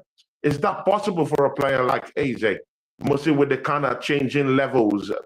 I mean, the Premier League would actually definitely get to him. Again, would also be relying on him in that number 10 position in our European engagements. Merino is injured. He cannot be tucked into that position. Kai Havertz, we don't know about his fitness levels, if we can actually tuck him into that place without completely banging his leg out this season. I think it's a simple. I think where's the headspace? You two, Cape and Gunarican, where's the headspace with Eze right now? And again, do you think Dolman should be the one to actually come in and have a little bit of shine? I think Eze actually hasn't had a bad season. I think he's had an okay season. For a player who's stepping up and being obviously what has he got 14 GA. Yeah, no. When I say okay season, I'm saying so far because he could. No, but I'm saying the season is not the season. No, I think he's had a good season, but I think the season's not over yet. But anyways, to get to the point, I think Tony, it's quite simple, isn't it? If Arsenal stay in all 4 competitions, we're gonna have 3 game weeks where all 3 games are important, and you can't start players in all 3 games. So we have a strong enough squad that there might be the Premier League game. Odegaard starts in that game. Eze starts in the Champions League. Whoever it suits, whose traits more because of the team playing. I think that's no, Odegaard's injured right now, but I think he probably will see him on the bench against City in that final probably. And I think if Odegaard is injured for long term, obviously for me, I would have a iteration of Saka or Darman, and obviously Havertz as a free kind of play, but wouldn't start Darman. Let Miles Lewis-Skelly get a chance. Or Matt, but I think because he's not a 10, then he's an 8. But I would still use him. Guys, calm down. No, I didn't say not in midfield. In number 10. No. But you might make 10. Certain changes to the team in it. Like you might put. Like I know what you're saying. Like the team might profile to rest Eze. You might put Saka in the 10 next to Lewis-Skelly, but he put Madueke. I'm saying there's options there in it, but I think ultimately, because we're in all 4 competitions, there's no like starter or non-starter. Like I think the team's gonna rotate based on who we're playing. Like we got Southampton in the FA Cup. When we play that team, we're probably gonna have a 7, 8, 9 change team again for that game, and probably be confident we should be bringing the game home. And that's probably gonna be sandwiched between some Champions League and Premier League game. Do you know what I mean? And when we get to the latter stages of Champions League, we're gonna have the final Premier League games where you can't start players 3 games in a week because they're gonna burn out. Like, you're gonna have to rotate someone in and out. So it doesn't. As long as everyone stays fit, it doesn't really matter, man. Just get over the line in the competition. If Odegaard is out, and Kai Havertz is out, who do we put in that number 10 position? Yeah, I would use Saka. I would use Saka. And then Madueke gets more minutes. It was used there. They completely ripped him out. No. I think it's because I think it's because obviously Saka is better off the right, so you're gonna use him there. But I think if push comes to shove. No, I'm saying I would use McDonald, but I think it's very much pressure to start a 16-year-old boy who just came off the back of an ankle injury. When did Wayne Rooney start? No, I'm saying start. 16-year-old. No. I'm not saying. I'm not saying that. I'm not saying he's not good enough. I'm saying he's amazing. I just made a video out of him. Go on my channel and check. I'm saying, like, if you're talking about in the running where we're probably in the semi-finals of competitions and last few games of the Premier League, and he's coming in to start games at this point. It's not like he's been starting all season and he's seasoned and starting. He's starting in the crunch. I'm not saying he can't handle it. I'm just saying, and you have to also remember, he just had an ankle injury first. He just turned 16. First injury he probably had in his life. Do you know what I mean? Had a whole new hamstring. I know, but it's not. No, but Saka is not 16 years old. Saka's 23. 27 games this season. It's not like he's been in 25, 27 games this season. It's just the title running and some couple of Champions League games and FA Cup games coming up. It's not like he's been starting all season. He's been injured. So he hasn't, like, we haven't just used him like throughout the season. So then we now say, oh, he has been overused. He hasn't been overused. It's just coming from an injury. I get it. But much time was needed for his healing process. And he's healed now. And I think he's okay to play. So I'm going to agree with Kate. And I know, you know. So to answer your initial question, I think we play Eza in the league games. I think we need him in the league. But we have to understand what kind of player Eza is. He's not Declan Rice, where he's going to give you consistent performance. He's more like Mesut Ozil, where he might go missing for a couple matches, but then he'll turn up when we actually need him. And that's what we'll probably need for the league. Our next few games are going to come down to how our manager rotates. And that's why I agree with Kate. Like, for the Southampton game, Max Dowman can go in there. You know, it's Southampton. For the Leverkusen game, yeah, you can play Eza and then take him off at halftime if we're winning, and then put someone else in. You know what I'm saying? Like, it has to be by committee. But if we're relying, there's a lot of players like that. Our left wing is like that. We can't rely on Trossard for 90 minutes. We can't rely on Martinelli for 90 minutes. We can't rely on Madueke for 90 minutes. And you can't rely on Saka for 90 minutes either because his legs are shot.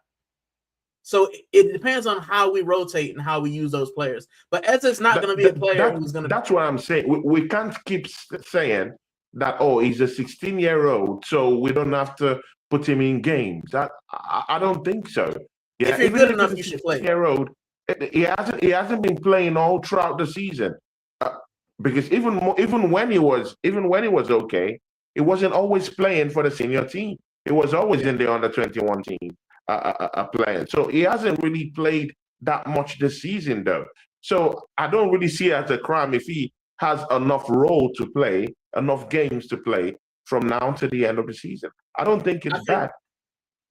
I think we should let him, because he being 16, you're still young, and our manager does have to manage him. And like, you're not going to throw him out against Bayern Munich, like, you know. But in the Champions League, you could play him against Bodo Glimt. You could play him against Sporting Lisbon. You could probably you can play him against Leverkusen. And then when we get to Barcelona, you know, that's when you're just kind of like, all right, let the big boys come in. Right? I hear you, man. I mean, Southampton, you can play him. See, man, I just want him to have a certain kind of like contribution from now to the end of the season. That's what I want to see. I want to see that. I don't just want Mikel Arteta to just, you know, sidestep him, put him on the bench, you know, bench him from now to the end of the season. No, like he did. There's no use. And again, Gunnar Ricken, you were complaining about the aesthetics of this team at the start of the show. Yeah, you talked about how we play, you know, looks a little bit boring. It is boring. Max Doman is the one that could bring back that aesthetic back to this team with Tony, the way he plays. We're past that, though. That's what I said at the beginning as well. It's good to watch.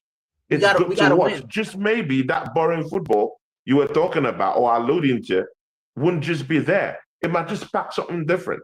We might just start, you know, playing to his strengths too. That's another thing. He's one of the most technically gifted player in the team right now. That's how I see that kid. His dribbling skills is the way he moves past players is strong. But again, of course, there's still that thing about the injury and the whole thing. Yeah, 16-year-old, I completely get that. But man, I've seen Lamine Yamal, as young as he is, coming to this Barcelona team, and he's a mainstay. No one is actually talking about, you know, him being young and all that stuff. Yeah, I saw Theo Walker coming as a 17-year-old into an Arsenal team and still did well for the founding that he could. Messi, a young Messi too. So the problem is and I get what you're saying, but the manager cares about possession. And this is why Nwaneri's not here right now, right? Because Nwaneri and Dowman are the same kind of player, right? Our manager cares about control. And doing those flicks and being electric, like you said, is you lose control of the ball a lot, right? And he's young. So I think that's where he won't get as much time because our manager does like control. That's why he loves Odegaard. Odegaard will keep the ball. Yeah. He'll take 72 touches. He'll keep the ball, right? And I think, you know, because if he rated Dowman like that, if he was gonna allow Dalman to be open and expansive, then Wanyeri would still be here as well. So we know that that's not the way he want to play. I think he'll get more playing time at the end, but like I said, the most important thing now, and stylistically, I would love to see beautiful football come back, but we're past that point now. We're 8 games to go. All I care about is winning. I don't care if it's ugly. I don't care if it's beautiful. I don't care if it's in between. I just want to win, right? If we had this conversation, 10 weeks ago, 10 match weeks ago, 15, then I'd be like, yeah, I want to play beautiful football. Now, win, baby, win. That's it. Win at all costs. And if Dalman can help us do that, he will. But he also has to manage him, because the last thing you want, like you said, is if he goes out there and has a stinker, you're killing the confidence of a 16-year-old, and he might not recover. You know what I'm saying? Yeah. He may never become that player that Saka became, or Theo Walcott, or Aaron Ramsey, because you've killed his confidence because you've left him in the fire line. So you just got to manage him. Yeah. See, Gunarikin, man. I mean, bro, hit me up on the charts, bro, on our WhatsApp group, so that let's get to do some shows too, because I mean, it is what it is. It's the first time of actually doing a show with you, and it's all good. It's all good. I feel we could actually do something on both channels, So nice to meet you, bro. Talk to the people, man, because we're about to go. Big up to Cape, who was here. Yes. I mean, Cape was everywhere like 50 Cent. Yeah. I mean, man was see you guys, man was in a row with Gunarikin. Man was in a row with Johnny. I was just minding my business, people. I didn't want that smoke today. Yeah, I didn't want that smoke. So it is what it is. Next week, hopefully, by the grace of God, if Gunarikin can pop into the show, maybe Waffle Don will be down there too, and Cape, we'll have to re-invite Cape again to come into the show. And of course, Johnny will be here next week too. So, Gunarikin, what do you have coming up, man? Tomorrow night, it's Monday, so yeah, tomorrow night I got my show, The Waffle House, where I just kind of waffle. We're gonna do the World Cup, so I want to talk about the World Cup. Obviously, it's happening in America, and there's a lot of stuff going on around it. And I'll probably show some of my. Are you in the States now? No, I'm in the States now. Oh, okay, I live in the UK. Okay. Yeah, so okay. I live in the UK, and I'm just gonna go through like some of my kits as well. I got some international kits that I got. And yeah, it's just a chance for my community to just sit and waffle, hit up the chat, and that's pretty much it. It's me chilling. Yeah. So that's tomorrow at 8:15. Yeah. Please, man, invite me to one of your shows. To be nice to grace your show, Gunarikin, because I've been watching your shows too. We've not just had the opportunity to actually meet, but I've seen you on some couple of panels before, and of course it's all love from here, my G. So hopefully, by the grace of God, we get to keep contact and get to do one or two shows, either on your channel or on my channel. And big up to Cape.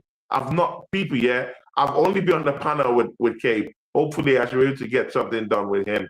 Definitely. Waffle Don. I mean, the Ramadan thing is really down here. So of course, he's not really gonna be with us most of the time, but at least for the start of the shows, he would always be with us.